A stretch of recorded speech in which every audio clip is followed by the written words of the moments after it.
All right, I think we're here. Hello, everybody. Welcome to the Pig and Whistle. Our good friend Shawn started this group to talk about Simak, and we've continued that group. And today we are in 1961 talking about the trouble with Tycho. Oh, look at that! Gavin's got the odd one. Yeah, I'm Is that what's on the other side of your double? A. Bertram Chandler. Ah, very good. Right, bring back. All right, very nice. This So is if you've Michael ever seen- Wayland. Sorry, say again.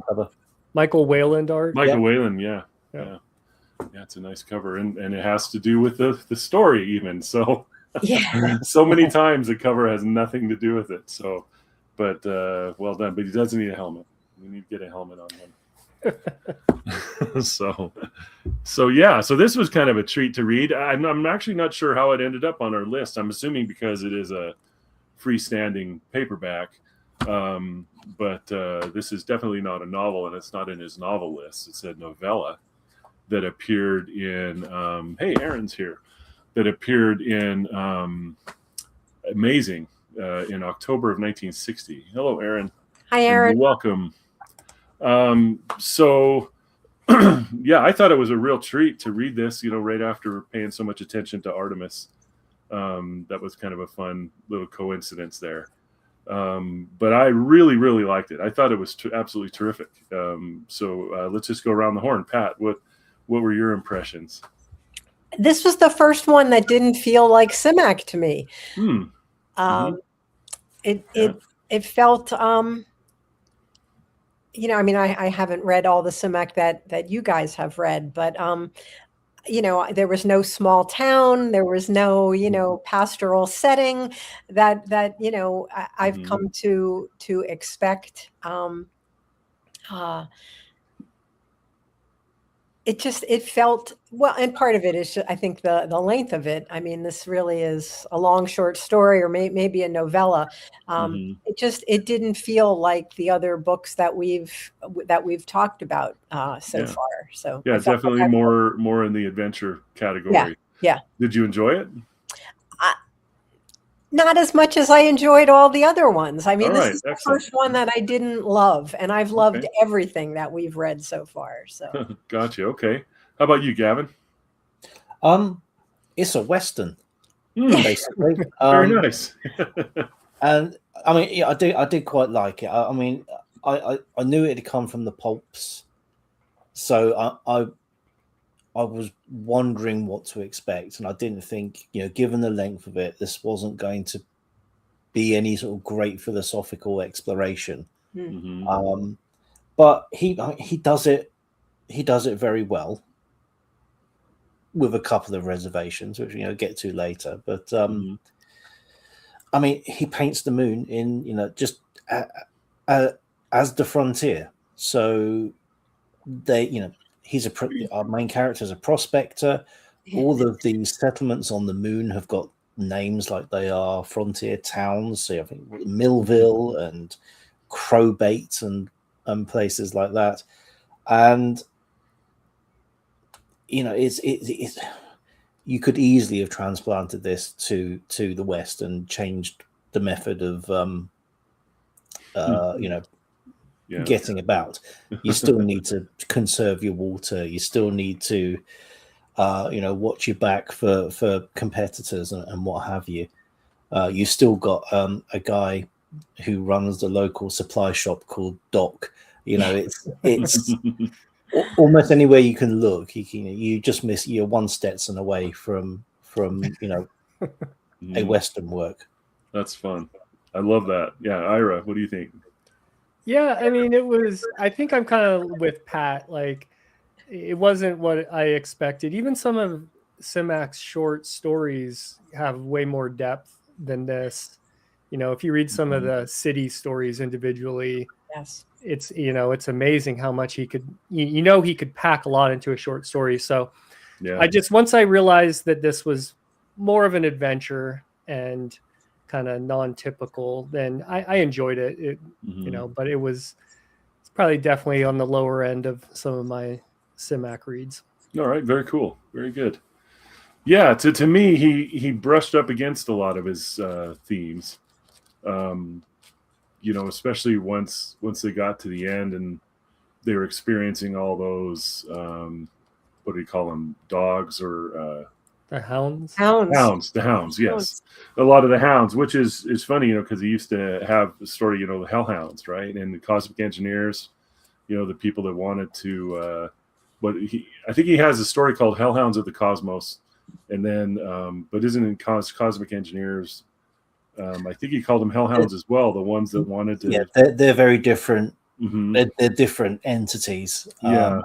Hellhounds of the Cosmos is very early from him. I think that's 30s. Yeah.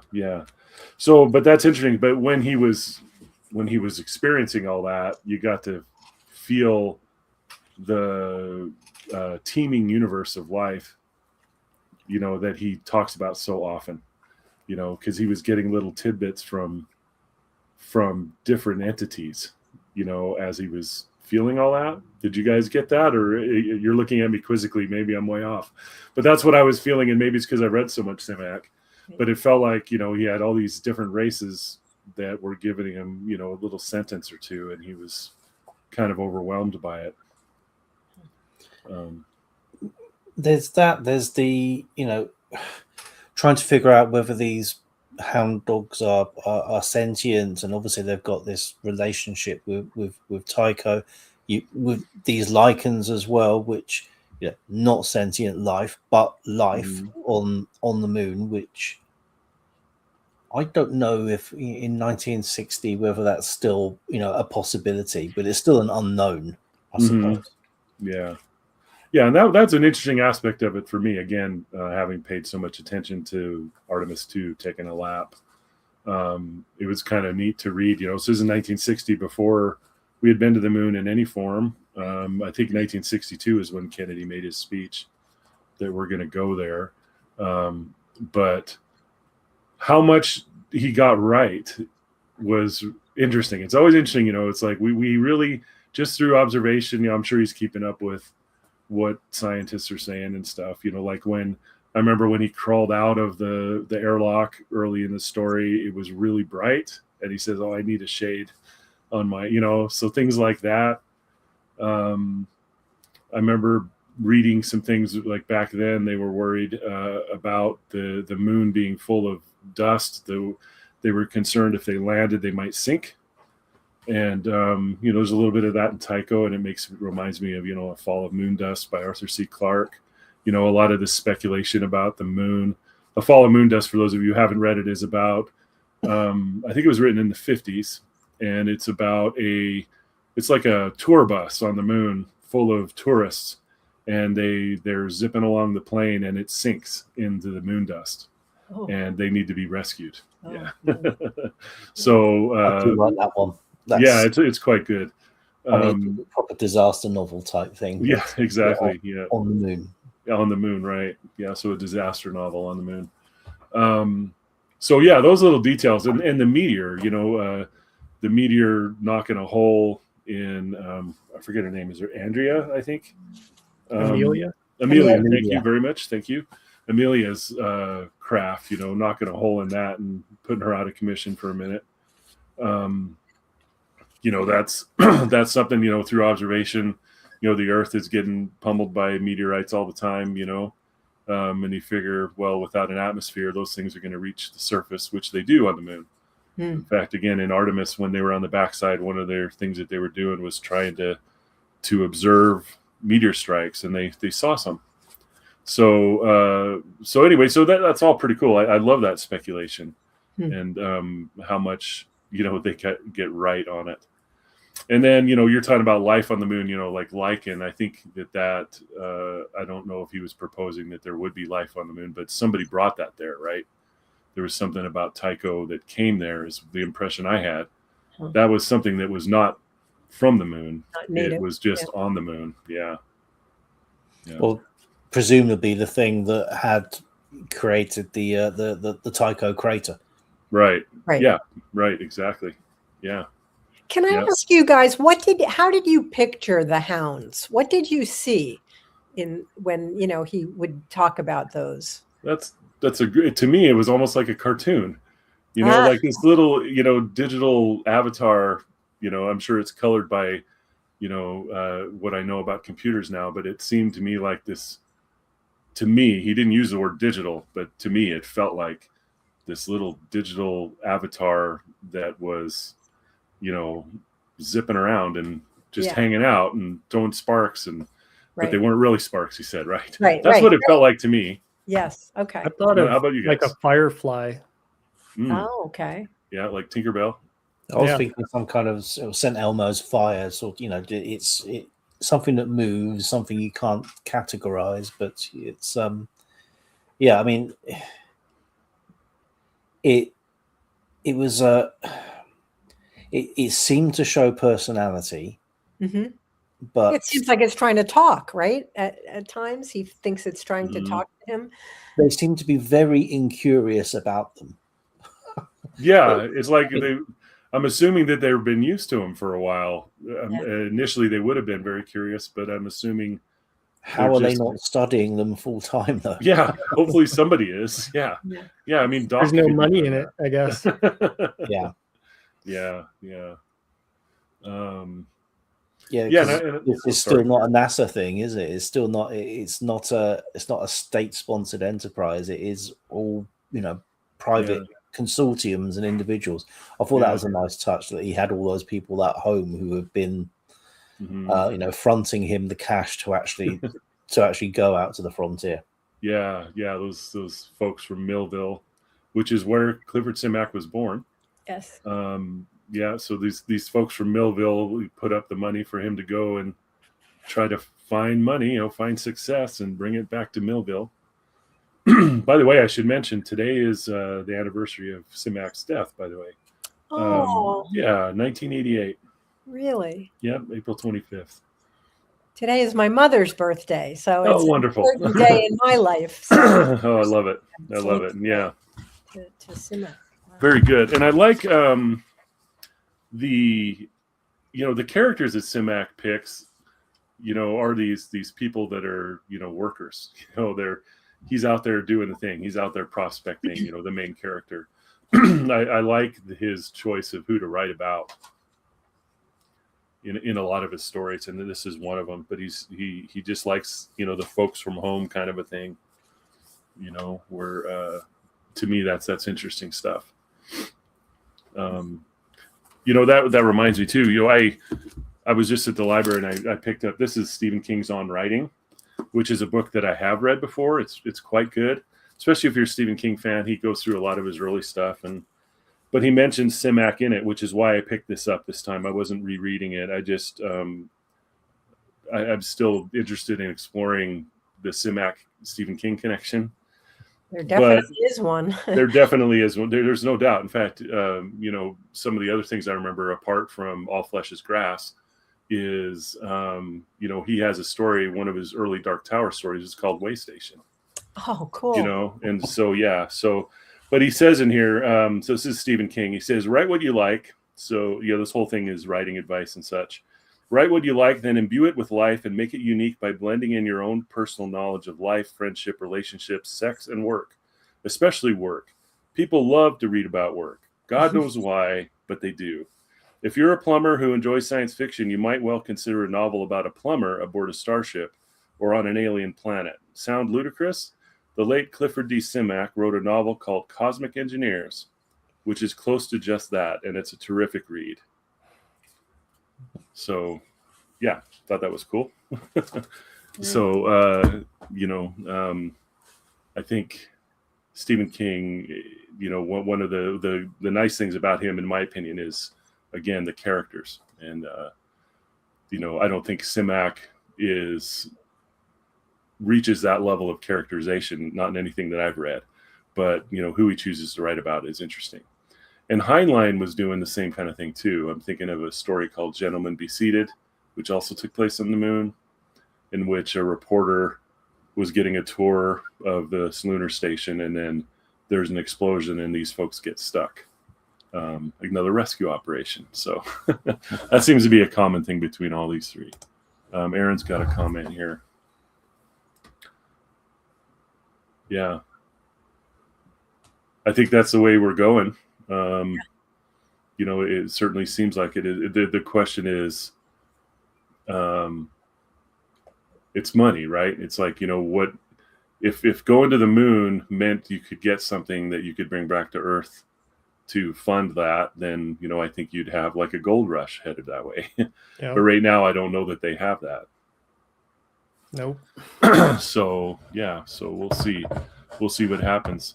But you're right. If we look at history, it's private entities that have been, pushing the exploration on the Earth anyway.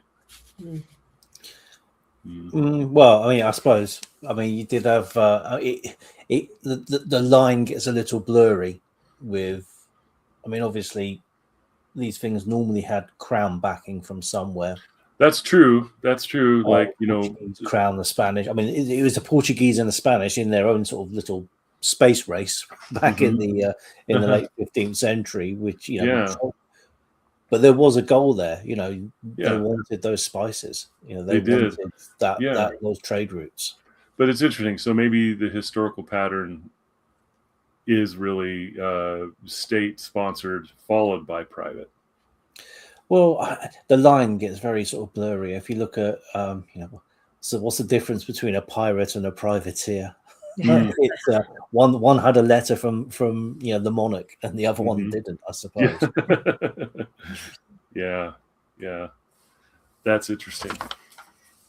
I wonder if Simak was reading a book about female aviatrix, because we had in the last book a character named after a pioneering female aviator, and then the character here is called Amelia. Yeah. Very nice. It's it seems to be a bit of a pattern. I mean, yeah, these are written about the same time. That? Yeah, we had that in our last book too. Right. Yeah. That's cool. That's cool. Yeah, I always think Simak seemed ahead of his time by having real life women characters, not just someone there as part of the man's plot line or something. So even in this little short novel, I liked Amelia as a character, and sometimes the way Chris was acting around her was a little non-typical from how Simak normally writes his main characters, but it wasn't horrible, Yeah. That registered with me too. And that was the first time I felt that about Simak. Like, this isn't how his male characters usually talk about women. And as a woman reading this, that's what I've found refreshing about Simak, that it's not like a lot of the, the older classic sci-fi stuff that just really doesn't do women well. I've always found him to be different, and I think that's part of why I struggled more with this one. There were a couple times where the Chris character just says awful things about Amelia.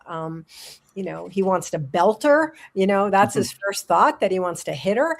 That kind of got my back up a little, I have to say. That was an interesting response that he had to her. And then there's the woman, Katie, that gets described a little bit later. She's in Doc's office, I think. Oh, yeah.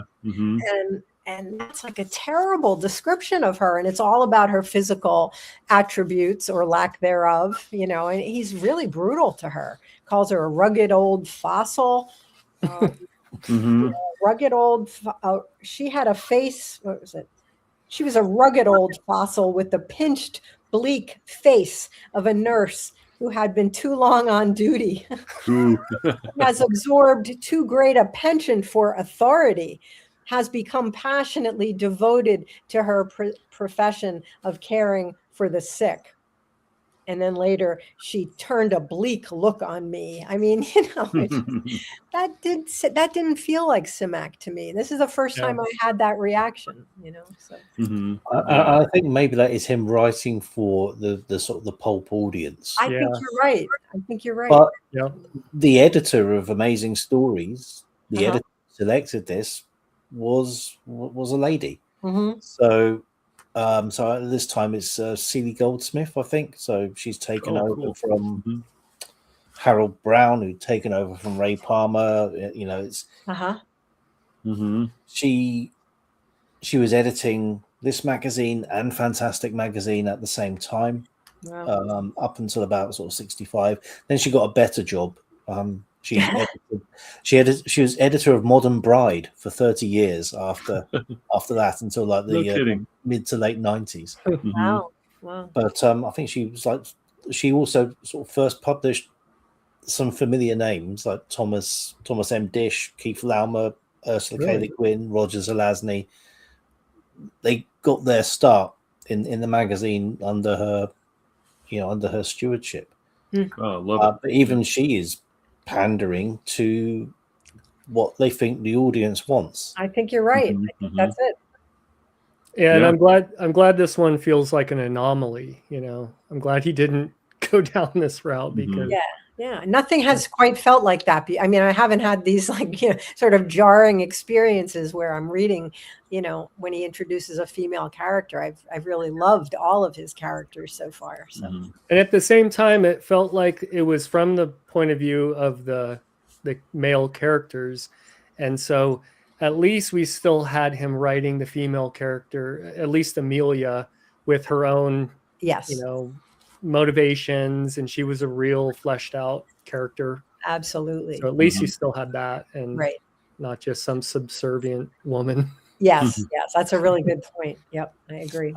Yeah, she's still an outsider in this scenario as well. I mean, she's effectively an undocumented immigrant. Yes, she's an alien. She says she's illegal. If she gets caught without the proper papers, I don't know who the authority is, given this is all sort of freebooting. Who is demanding that people have their documentation? But I think it was regulated through the town, the people checking in and out of the town. I think somehow that was part of it. I don't know. Yeah, I'm just looking at this little piece, while we were talking about. So this is very early on. It's on page 10 in mine. So he's talking about Amelia. It says, she was putting me in an impossible position. I couldn't let her go on with the panel jury rigged, and I couldn't turn her in. So again, it doesn't say who he's turning her into. There's just one rule out back. Us prospectors stick together. You help another fellow any way you can. You never snitch on him. And then this paragraph, I just really liked this. This is such a great observation. The time will come, perhaps in another 100 years or so, when there are too many of us, when we'll steal from and lie about and rat on one another. But that time is not yet. And that's a nice observation of human nature. Yeah. We're all out there together until there's too many of us. And now, we're stabbing each other in the back after that, And if he's talking about, if you go with the premise that this is actually a sort of a Western, 100 years after that is the 1960s, after the beginning of the Wild West, I suppose, around about that time. That's great. That fits right in. I thought that's neat. But it is kind of a loose collective, but it's never clear who runs it or who's, where all the resources come from and all that stuff. But he is able to go to see Doc, right, and then get loaded up with all these supplies, and go back out in the world. So that stuff's coming from somewhere, and he doesn't go down the road in this book anyway like he has before. About the company. Some company's doing this, and the company is one of the antagonists. Right. Well, the guy who shows up about midway through, who needs to be taken out, I think was that Brill. Yep. Handler Brill. Yeah. And so he had come from Earth, and he was kind of lying a bit of what his motivations were at first. But he was supposed to be some bigwig that they assigned Chris to take out on this little tour. And it turned out he really wanted to investigate Tycho and see what had to do with these lichens and whatnot. But I forget exactly what, who he was actually working for, or if it was even stated. Yeah, I'm not sure. He says Sorry. he's from Johns Hopkins. Oh yeah. Yeah, he's from a university, and he has the backing. He paid off the people who gave him the backing, right? Yeah. So it was almost like this is an independent thing, and he just got chosen. And he says, "Oh, here's a letter. Here's a letter from the people who backed you, saying that help me." Yeah. So yeah. Yeah, I liked the idea in the very beginning of how the people in his small town kind of pitched in to get him a trip up to the moon, and that if he was successful, they had kind of like stock in him in a way. So they would get compensation and paid back for anything he found, and he was always kind of hoping to strike it big to help them out and himself. So that was kind of a cool concept. Yeah. And then we haven't talked about it much, but this crater Tycho, I thought he could have done a little bit more with it, because they were describing it as like almost like a haunted house on the moon. I thought that was a really cool concept. There was a lot of mysterious aspects. Apparently, I think it was the third landing had kind of crashed there, and no one really knew what happened to them. And so there was a lot of cool stuff about this crater. In fact, that's what Amelia was about, right? That's what she wanted to do, was go recover that, because it's going to be worth a fortune. Just the hardware, yeah. So that's cool. Yeah, it's interesting that it's the third expedition too. That was Apollo 13 for us. It had some trouble, but we got him back. You know what I mean? It's just an interesting thing. Yeah. But I sort of got the feeling that it's almost like this book came to a point where he could have gone on and written a whole novel, because I mean, like Ira says, we don't really go much into the crater once we're there. You don't really get to know about the relationship between the hound dogs and these sort of crystal things, and it is all resolved pretty quickly. When you think you've had this expedition turn up there and no one found the way out, or one just about did and managed to give half a message of warning. But even like the clue that they gave, the clue that this survivor or temporary survivor from the previous expedition wasn't picked up until afterwards. So it's almost like he decided, well, actually, no, I'm just going to stop this story. That's how I felt. Yeah. Yeah, for sure. Yeah, and I think I think there's a little bit of a point being made too about, so it is a haunted house. It is scary. But part of the issue is that we don't understand each other at all. And there was a couple lines there where, the diamond entity, they used water to destroy the diamond entity. And it was like water, which is vital to us, destroyed it. And what of it could destroy us, that is vital for it, so it was just an admission of complete misunderstanding, that theme is explored in Ender's Game by Orson Scott Card. There's this idea, I think he called him Varels, if I remember right, but this idea that conflict was with this alien race was inevitable because we could not communicate. And, it's almost like the first inciting incident, they may not even realize that we're even there or something like that. And what they do destroys things. And it's not an intentional thing. It's just we have no understanding between us. Yeah. And then after that is when all those hounds, as a cloud, there was that scene where they were overcome by this cloud and they were being communicated with through the cloud. And so I think that was part of the point of it. It was horrifying to us. The whole thing was a horror story. And then I think it kind of turned there and at then the end.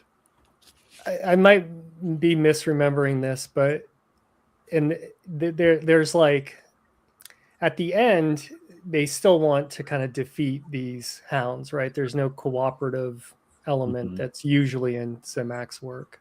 Did I get that part right? I'm trying to. I think so. It's like they still wanted to get away. I don't know that they were aimed for destruction or anything, but they were like, we got to get away from these things. Yeah, they were happy that the water destroyed them. Then they're like running and hiding. They had to bury themselves kind of in some moon dust so they're not detected. And they finally get out of the crater, and Doc saves them at the end. But there was nothing at the end that I'm used to with Simak where it was like, well, we just we need to learn from each other and get along. There was none of that I caught. So I have here on page 113, it says they were the ones, I thought, they were the intelligences which were behind it all. The diamond had been no more than a convenient adjunct, snatched perhaps for its usefulness from some unguessed planet on an unseen star. And the lichens, could the lichens be the trap that they had set for men, for the men who hunted them, knowing that sooner or later someone would come seeking the lichen's source and become another victim? And then he says Robin Hood, So you're right. I mean, his conclusion seems to be that this was a trap set for men. Yeah. But then he says the men who hunt them, So is he saying, if we weren't hunting them, then this is not an issue? So putting it back on men too. So yeah, there is a little bit to unpack in that paragraph. But, it was a contact with intelligences. And the intelligences weren't giving him threatening things, when they were in that short scene where, they were covered with him and they were contacting them, or it seemed to be that different things were talking to him through this, including Brill, right? Who was now part of it, some kind of a conscious absorption or something like that. Yeah. And even if you go back to the beginning, like apparently you go out and investigate these lichens, and one of these hounds will kind of bond to an individual. That seems to be kind of common. So our main character, Chris, has one that he calls Susie. Yeah. Right. And so like even later she left, and then he kind of recognized her later, and there seemed to be some sort of cooperative thing going on there. Yeah. You're right, but it just brushes on it, Yeah. And what about the fact, why do we want the lichens in the first place? They said it cures mental illness. I mean, it was just like, this should become the most sought after stuff in the planet or in the universe. Yeah. But isn't that interesting? It was just, a few lines, and they didn't really delve into that at all. Yeah, it was almost like this was an incidental thing. If you can't get hold of the good stuff, or you can find this very rare medicine. Yes, right. And he was barely making ends meet by taking lichen back to the guy. It wasn't prosperous, really. Right. But yeah, I did like the fact that Amelia had a higher purpose, and with her relationship with her brother, that she was trying to help him. She was doing this, I think, she was trying to earn money to be able to eventually get him back to Earth for treatment. So, I like that too, that she had sort of it wasn't a pure mercenary mission, she had this sort of higher purpose that she was working toward. Yeah. For him. I mean, all of them have a higher purpose except for our main character. Yeah. Chandler Brill wants to, he's got a scientific investigation to go through. She's got this sort of quest, this mercy dash, if you want. Chris is the only one with well, I suppose all he's got to do is repay his townfolk. Very selfish reasons. All of his are very selfish. He wants to make money. He kind of starts liking Amelia. So, it's all very selfish on his end. I liked Amelia as a character a lot more than him. Sure. Yeah. Yeah. And it's, at the very opening paragraph, everything was all right, not making too much money naturally. You very seldom do unless you make that one big strike. Mm. You know, so it's gambling, right? It's this whole thing's a gamble. Same as the gold rush, right? Yeah. All those folks streaming to California to make the big bucks. So, and which is a theme of one of my favorite science fiction novels of Gateway. It's pretty much space prospectors, you know. I love that one. That's fascinating. Yeah, for those who don't know, I mean, let's explain that a little bit. An asteroid is found that is been hollowed out by some race that left a long time ago, but they left all these ships. And the gamble is you go take one of these ships and you could die, you know, because the ship just goes to a certain destination and you have no idea where it's going. You can die or you can strike it rich. You know, some people find archaeological digs or something, you know, where they go and they gather all the stuff and they bring it back and they've made it rich. But other people just die. You know, it's an incredible story. That's a really good novel. And the thing I like about that one a lot too is people on Earth have got it so rough you can't afford health care. Go figure. And so they're gambling with their lives to go up here and do that. And their main goal is to go back to Earth and pay for health care. Yeah. Wow. And this is Gateway? It's called Gateway by sorry, go ahead. Frederick Pohl, Pohl. That's awesome. Right. Yep. Yeah. Yeah, that's great. In Again, future about GoFundMe's or socialized medicine. Yeah. Yep. So he predicted the GoFundMe. Yeah, really. Yep. And on Huddle Watch, we have Huddled Bundles. Oh yeah. Huddled Bundles was used a couple times. Mm-hmm. Yeah, he's just still using that word everywhere. Still love it. Still always jumps out at me. It didn't sound like you want to be too huddled. Yeah. He goes on some length about, you know, once you've been stuck in your spacesuit for a few days, you're a bit ripe. Yes. Yeah, for sure. I love it.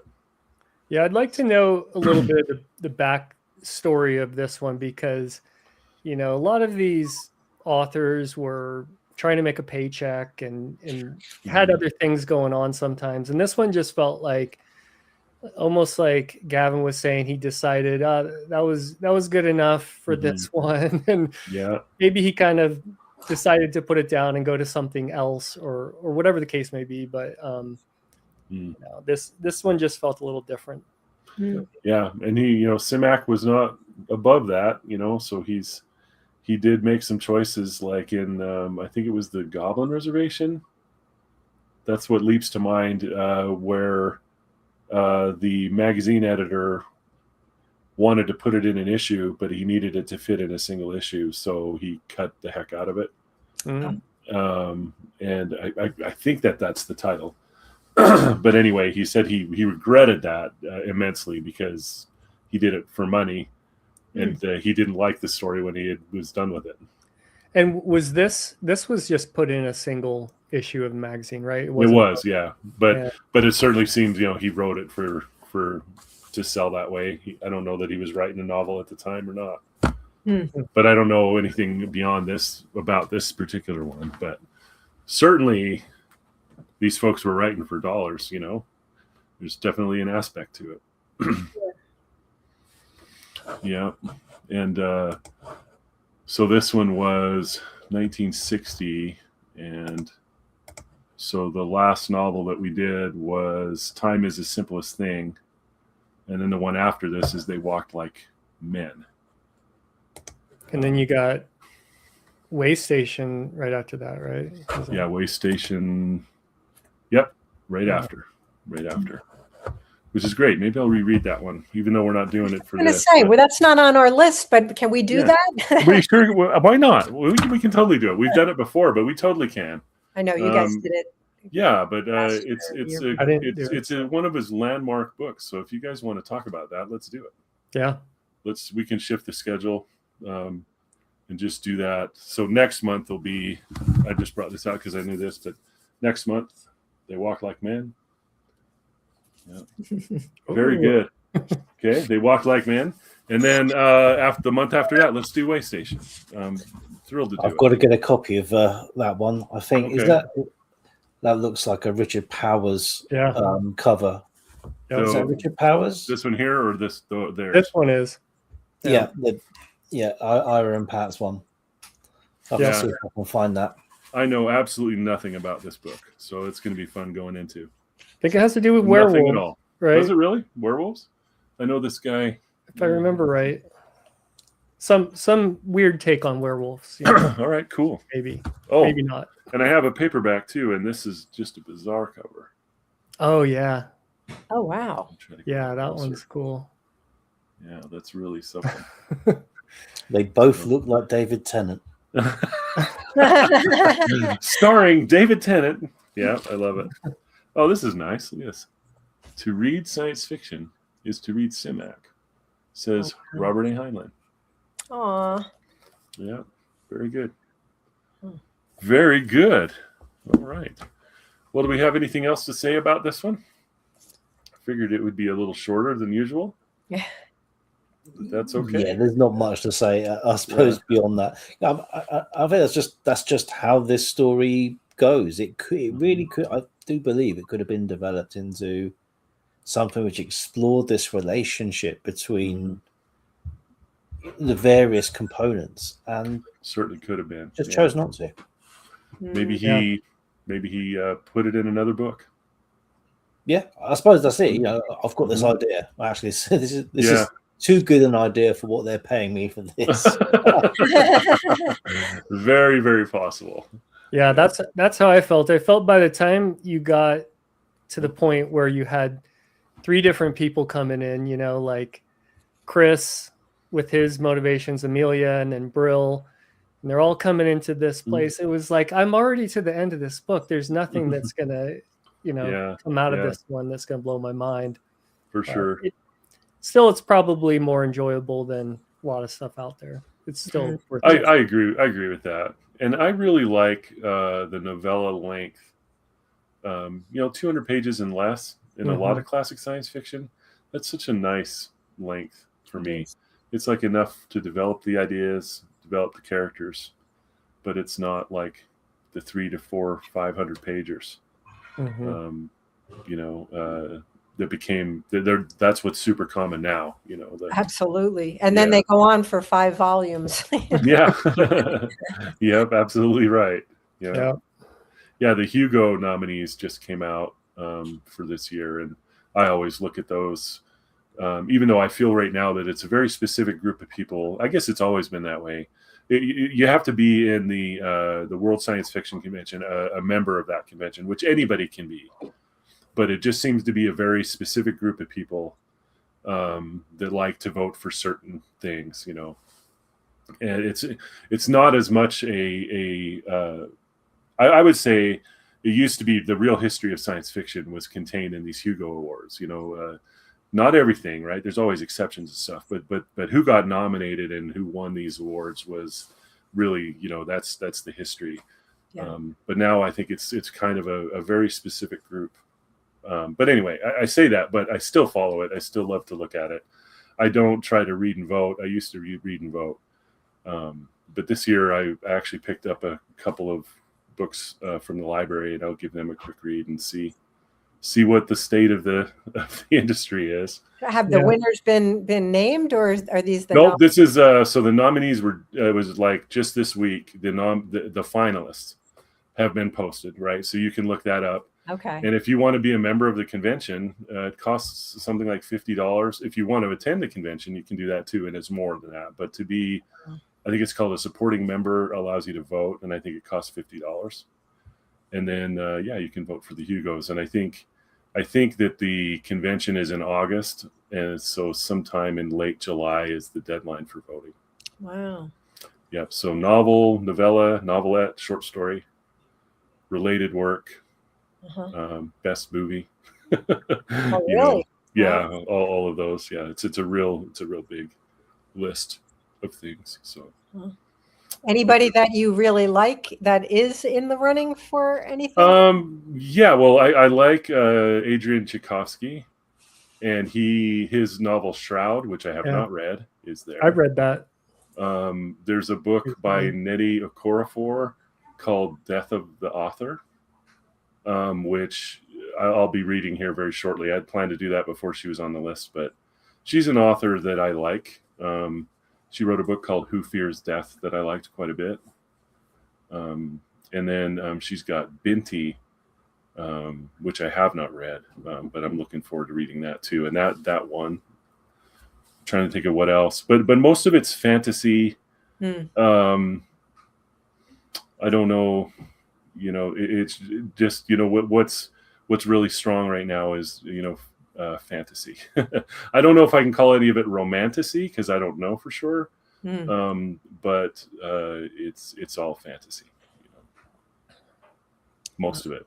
But Tchaikovsky is not. Shroud, I think, is a First Contact novel. Ira recently read it. What did you think of it?